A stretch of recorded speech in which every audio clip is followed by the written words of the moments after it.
प्रश्न नंबर 773। निम्नलिखित में से किस राज परिवार में महिलाएं बौद्ध धर्म को प्रश्रय देती थीं जबकि पुरुष प्राय वैदिक धर्म का पालन करते थे? तो इक्ष्वाकु, सातवाहन, गुप्त, वाकाटक।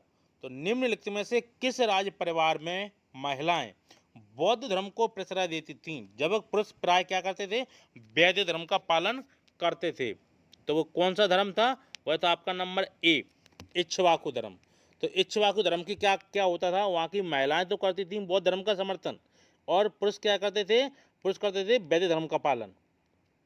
तो आपका होगा ए 773 का। अगला प्रश्न है 774। कनक मुनि कौन थे? शैव दार्शनिक थे, बौद्ध मुनि थे, वैष्णव थे कि शाक्त अनुयायी थे? नंबर डी क्या है आपका? शाक्त अनुयायी। तो कनक मुनि कौन थे? तो कनक मुनि थे बौद्ध मुनि। अगला प्रश्न है 775। यूनानी कुषाण एवं शकों में से कई ने हिंदू धर्म के स्थान पर बौद्ध धर्म को अपनाया क्योंकि? नंबर ए, उन्होंने युद्ध और हिंसा की नीति का परित्याग कर दिया था। नंबर बी, बौद्ध धर्म का उस समय प्रभुत्व था। नंबर सी, जाति प्रथा से अभिभूत हिंदू धर्म की ओर वे आकर्षित नहीं हुए। नंबर डी, बौद्ध धर्म के माध्यम से भारतीय समाज तक पहुंच अधिक आसान थी। तो प्रश्न 775 का क्या है?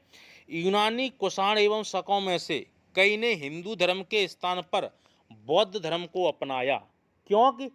इसलिए कि जाति प्रथा से अभिभूत हिंदू धर्म की ओर वे आकर्षित नहीं हुए।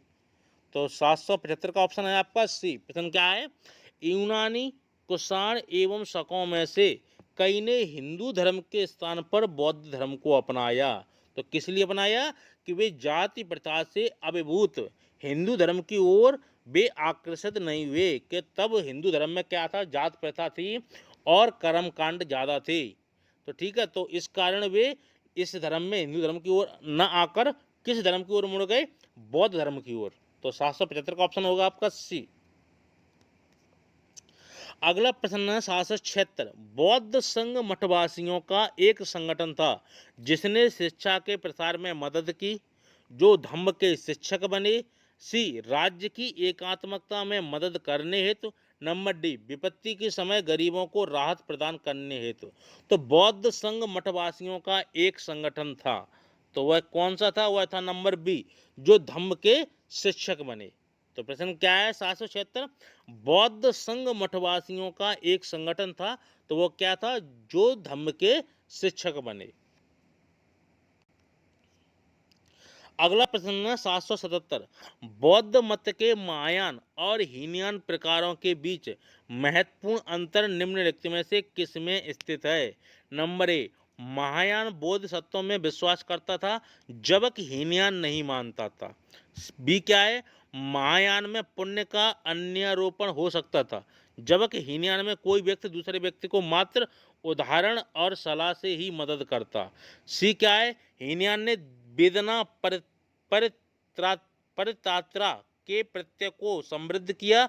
डी क्या है? महायान ने अरहित पूज्य के प्रत्यय को प्रतिपादित किया। तो 777 का प्रश्न आप एक बार और पढ़ लीजिए, इसमें अटपटे से भी हैं। नंबर ए क्या है? महायान बोधिसत्वों में विश्वास करता था जबकि हीनयान नहीं करता था। ये बात सही है आपकी, ठीक है। और देखते हैं नंबर बी, महायान में क्या कहा? पुण्य का अन्यारोपण हो सकता था जबकि हीनयान में कोई व्यक्ति दूसरे व्यक्ति को मात्र उदाहरण और सलाह से ही मदद करता। नंबर सी क्या है? हीनयान ने वेदना परित्राता के प्रत्यय को समृद्ध किया। डी क्या है? महायान ने अहरत पूज्य के प्रत्यय को प्रतिपादित किया। तो बौद्ध मत के महायान और हीनयान प्रकार के बीच महत्वपूर्ण अंतर निम्नलिखित में किस में स्थित है? तो वो है आपके नंबर बी, क्या है? महायान में पुण्य का अन्यारोपण हो सकता था जबकि हीनयान में कोई व्यक्ति दूसरे व्यक्ति को मात्र उदाहरण और सलाह से ही मदद करता। अगला प्रश्न है 778। कूटागरशाला, जिसका शाब्दिक अर्थ नुकीली छत वाली झोपड़ी है, क्या होती थी? नंबर एक, एक स्थान जहाँ बौद्ध भिक्षुओं के बीच बौद्धिक वाद विवाद होता था। नंबर बी, पशुओं के रखे जाने का स्थान था। नंबर सी, क्या था, जी क्या, सरधों को इकट्ठा रखने का स्थान। नंबर डी, शयन करने का स्थान।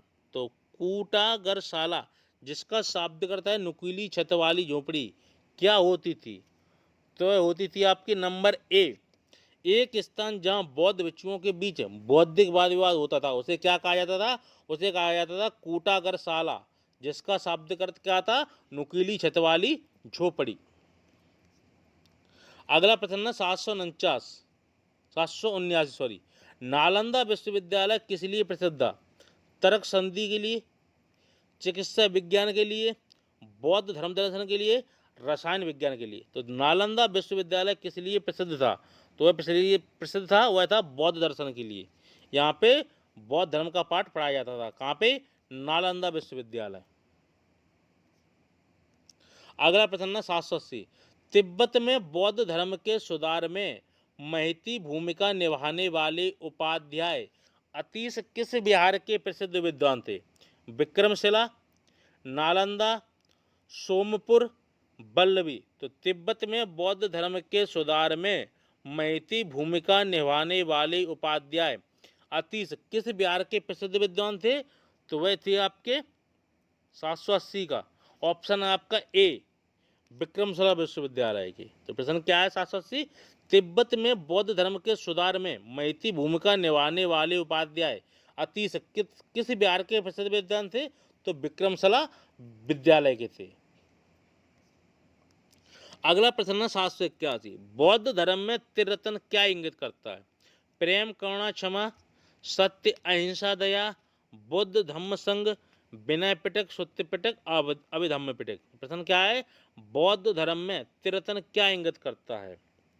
तो बौद्ध धर्म में त्रिरत्न क्या इंगित करता है? वह करता है नंबर सी, बुद्ध धम्म और संघ को क्या कहा गया है? ये त्रिरत्न कहा गया है। और त्रिपिटक क्या थे? वो बौद्ध धर्म के 3 ग्रंथ थे। कौन कौन से?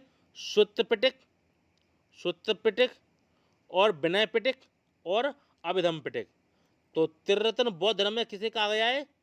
बुद्ध धम्म संघ। ये बात ध्यान रखना। लेकिन त्रिरत्न शब्द किससे ज्यादा संबंधित है? जैन धर्म से। ठीक है, त्रिरत्न संबंध अधिकतर जैन धर्म से संबंधित है, लेकिन बौद्ध धर्म में भी इसका एक प्रयोग है। किससे कहा गया है? बुद्ध धम्म संघ को क्या कहा गया है? त्रिरत्न। और लेकिन त्रिपिटक भी बौद्ध धर्म का महत्वपूर्ण अंग है। त्रिपिटक में 3 है, सुत्त पिटक, विनय पिटक, अभिधम्म पिटक। जैसे कि आपको चौथा ऑप्शन डी दिया गया है। तो ये किसके उदाहरण है? त्रिपिटक के। और त्रिरत्न के कौन से उदाहरण है? बुद्ध धम्म संघ। लेकिन एक बात और ध्यान रखना आपको जरूरी है कि त्रिरत्न जैन धर्म से भी संबंधित है। अगला प्रश्न है 782, निम्नलिखित कथनों पर विचार कीजिए। कथन क्या है? नंबर ए, बौद्ध धर्म अंततः उन्हीं कर्म कांडों एवं धार्मिक अनुष्ठानों का वशीभूत हो जाता है जिनकी प्रारंभ में निंदा करता था। कारण, यह ब्राह्मण धर्म की बुराइयों का शिकार हो गया। नीचे दिए गए कूट का उपयोग करके सही उत्तर चुनिए। तो 782 का ऑप्शन है आपका नंबर बी। क्या है? ए तथा आर दोनों सही हैं और आर ए का सही स्पष्टीकरण है। देखना है कैसे। नंबर ए फिर पढ़ते हैं। और कथन, बौद्ध धर्म अंततः उन्हीं कर्मकांडों एवं धार्मिक अनुष्ठानों का वशीभूत हो जाता है जिनकी प्रारंभ में निंदा करता था। बात क्या थी? बात ये थी कि जब तक महात्मा बुद्ध थे तब तक तो बौद्ध धर्म सही चला। जब महात्मा बुद्ध की मृत्यु हो जाती है और बौद्ध धर्म क्या हो जाता है? कर्मकांड, ठीक है, हीनान और महायान में जब बट जाता है, तो जब वो नियम अपनाने लगता था जो कि पहले ब्राह्मण धर्म में अपनाए जाते थे, पूजा पाठ, कर्म कांड वगैरह। तो यही फिर क्या हुआ था? यही वो बौद्ध धर्म अपनाने लगा। कारण, यह ब्राह्मण धर्म की बुराइयों का शिकार हो गया। तो वह सही बात है, जो आप पहले उनकी बुराई करोगे ब्राह्मण धर्म की, तो आप उसी को जब अपनाओगे तो वो बुराई करेंगे आपकी फिर। तो इसलिए आपका ए तथा आर दोनों सही है, आर ए का सही स्पष्टीकरण है। अगला प्रश्न है 783, बौद्ध के महापरिनिर्वाण की तिथि लगभग थी। तो बुद्ध की मृत्यु कब हुई थी? 400 ईसा पूर्व में, 370 ईसा पूर्व में, 483 ईसा पूर्व में और 563 ईसा पूर्व में। तो बुद्ध का महापरिनिर्वाण, जिसे क्या कहा गया है, मृत्यु को महापरिनिर्वाण की तिथि लगभग थी, वो थी आपकी 483 ईसा पूर्व। तो प्रश्न आपका 783 का सी ऑप्शन। अगला प्रश्न है 784, बुद्ध द्वारा रूपांतरित निम्न व्यक्तियों में से कौन सा अंतिम था? वसुमित्र, आनंद, गोसल, सुबद्ध। तो प्रश्न क्या है, बुद्ध द्वारा रूपांतरित निम्न व्यक्तियों में से कौन सा अंतिम था? तो कौन सा अंतिम था? वह था आपका नंबर डी, सुबद्ध। तो 784 प्रश्न क्या है, बुद्ध द्वारा रूपांतरित निम्न व्यक्तियों में से कौन सा अंतिम था? ठीक है, तो बुद्ध द्वारा सबसे अंतिम व्यक्ति को, जिसको क्या किया गया था, उपदेश वगैरह दिया गया था, तो वो सुबद्ध था। सुबद्ध को क्या किया गया था? अंतिम बार उपदेश दिया गया था। किसके द्वारा? बुद्ध के द्वारा। अगला प्रश्न है 785, अर्ध नारीश्वर मूर्ति में आधा शिव तथा आधा पार्वती प्रतीक है। देवता और देवी का योग, पुरुष और नारी का योग, देव और उनकी शक्ति का योग, उपयुक्त में से किसी का भी नहीं। तो 785 का ऑप्शन है आपका नंबर सी, देव और उसकी शक्ति का योग। तो अर्ध नारीश्वर मूर्ति में आधा शिव तथा आधा पार्वती प्रतीक हैं, तो किसके हैं? देव और उसकी शक्ति का योग। अगला प्रश्न है 786, रामायण के किस कांड में राम और हनुमान की पहली भेंट का वर्णन है? सुंदरकांड, किष्किंधा कांड, बालकांड, उपरोक्त में से कोई नहीं। तो रामायण के किस कांड में राम और हनुमान की पहली भेंट का वर्णन है? तो वर्णन किस में है आपका? नंबर बी, किष्किंधा कांड में। तो रामायण के किस कांड में राम और हनुमान का मिलन हुआ था? तो वो हुआ था आपका किष्किंधा कांड में। प्रश्न नंबर 787, निम्नलिखित में से किस देवता को कला में हल लिए प्रदर्शित किया गया है? बलराम को, कृष्ण को, कार्तिकेय को, मैत्रेय को। तो प्रश्न 786 का क्या है? निम्नलिखित में से किस देवता को कला में हल लिए प्रदर्शित किया गया है? तो वो किया गया है बलराम को। तो बलराम क्या करते थे? वो उनका प्रिय, वो क्या था? उनका हथियार हल था उनका। किसका? बलराम का। अगला प्रश्न है 788, निम्नांकित में से कौन सा प्रस्थान त्रयी में सम्मिलित नहीं है? भगवद गीता, भागवत, ब्रह्मसूत्र, उपनिषद। तो निम्नलिखित में से कौन सा प्रस्थान त्रयी में सम्मिलित नहीं है? तो वो नहीं है आपका नंबर बी, भागवत। भागवत गीता, ब्रह्मसूत्र, उपनिषद को क्या कहा गया है? प्रस्थान त्रयी कहा गया है। ठीक है, तो भगवद गीता, ब्रह्मसूत्र और उपनिषद को क्या कहा गया है? प्रस्थान त्रयी। अगला प्रश्न है 789, सूची 1 तथा सूची 2 को सम्मिलित कीजिए तथा नीचे दिए गए कूट से सही उत्तर चुनिए। तो सूची 1 क्या है? तीर्थंकर है। सूची 2 में क्या है? प्रतिमाल छड़ है। तो आइए मिलाते हैं किसका क्या संबंध है। तो 789, तो आइए देखते हैं। तो आदिनाथ, आदिनाथ किससे संबंधित है? वृषभ से। नंबर बी, मल्लनाथ, मल्लनाथ किससे संबंधित है आपका? जल कलश से। ए का बी का 4। पार्श्वनाथ किससे संबंधित है आपके? सर्प से। और संभवनाथ किससे संबंधित है आपके? अश्व से। एक बार और मिलाते हैं। आदिनाथ किससे संबंधित है आपके? वृषभ से। एक का ए। मल्लनाथ किससे संबंधित है आपके? जल कलश से। बी का 4। पार्श्वनाथ किससे संबंधित है? सर्प से। और संभवनाथ किससे संबंधित है? आपके घोड़े या अश्व से। तो आपका ऑप्शन नंबर है बी। अगला प्रश्न है 790, यमक बुद्ध पितक से संबंधित है? विनय, सूत, अभिधम्म, उपर्युक्त में कोई नहीं। तो यमक बुद्ध पितक से संबंधित हैं, तो वह हैं आपके नंबर सी, अभिधम्म। तो यमक बौद्ध पितक से संबंधित है अभिधम्म। अगला प्रश्न है 791, भागवत संप्रदाय में भक्ति के रूपों की संख्या है? 8 है, 7 है, 9 है, 10 है। तो प्रश्न क्या है? भागवत संप्रदाय में भक्त के रूपों की संख्या है, तो वो कितनी संख्या है, वो आपका नंबर सी 9।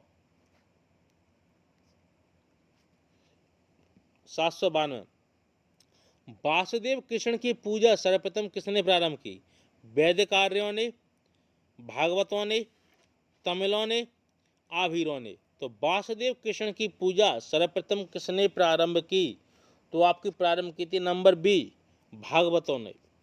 तो वासुदेव कृष्ण की पूजा सर्वप्रथम किसने प्रारंभ की, भागवतों ने। अगला प्रश्न है 793 भागवत धर्म के प्रवर्तक कृष्ण के गुरु थे, वासुदेव, घोर आंगिरस, संकर्षण, प्रद्युमन। तो भागवत धर्म के प्रवर्तक कृष्ण के गुरु थे, तो वो कौन थे, वो थे नंबर बी घोर आंगिरस। तो भागवत धर्म के प्रवर्तक कृष्ण के गुरु कौन थे, घोर अंगिरस। अगला प्रश्न 794 भागवत धर्म के प्रवर्तक थे कृष्ण, जनक, याज्ञवल्क, सूरदास। तो भागवत धर्म के प्रवर्तक थे वो कौन थे, वो थे आपके नंबर ए कृष्ण। तो कृष्ण कौन थे, भागवत धर्म के प्रवर्तक थे। अगला प्रश्न 795 देवकी पुत्र कृष्ण का प्राचीनतम उल्लेख कहाँ मिलता है, अथर्ववेद में, ऋग्वेद में, शतपथ ब्राह्मण में, छांदोग्य उपनिषद में। तो देवकी पुत्र कृष्ण का प्राचीनतम उल्लेख कहाँ मिलता है, तो वह मिलता है नंबर डी छांदोग्य उपनिषद में। तो देवकी पुत्र कृष्ण का प्राचीनतम उल्लेख मिलता है छांदोग्य उपनिषद में। अगला प्रश्न 796 भागवत संप्रदाय के विकास में किसका योगदान अत्यधिक था, हिंदू यूनानी लोगों का, पार्थियन का, कुषाण का। नंबर डी लिखिए गुप्त। नंबर डी क्या है इसका, गुप्त। तो प्रश्न क्या है, भागवत संप्रदाय के विकास में किसका योगदान अत्यधिक था, तो वह था नंबर डी गुप्त का। तो जो गुप्त वंश हुआ है वो क्या है, भागवत संप्रदाय के विकास में सर्वाधिक योगदान किसने दिया, गुप्त वंश ने।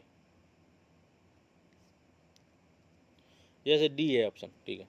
797 विष्णु के किस अवतार को समुद्र से पृथ्वी का उद्धार करते हुए अंकित किया जाता है, मत्स्य को, कश्यप, बराह, नृसिंह। तो विष्णु के किस अवतार को समुद्र से पृथ्वी का उद्धार करते हुए अंकित किया जाता है, तो किया जाता है नंबर सी बराह।